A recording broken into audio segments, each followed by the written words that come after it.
Right now, after your last meal, your body did something alarming. It rerouted up to 25% of your entire blood supply straight to your gut. That left your brain running on less oxygen, less fuel, and less energy. Scientists even have a name for what you feel next: postprandial somnolence. That's just a fancy way of saying food coma, and it's completely real. The moment food hits your stomach, your digestive system demands more blood. Your body obeys. It dilates blood vessels around your gut and pulls flow away from other organs. Your muscles get less. Your limbs feel heavy. Your brain slows down. That's why you feel like you're moving through fog after a big meal.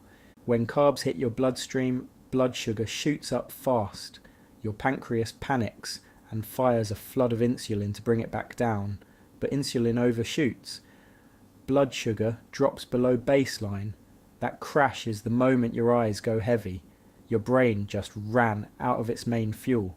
After eating, your body switches from fight or flight to rest and digest.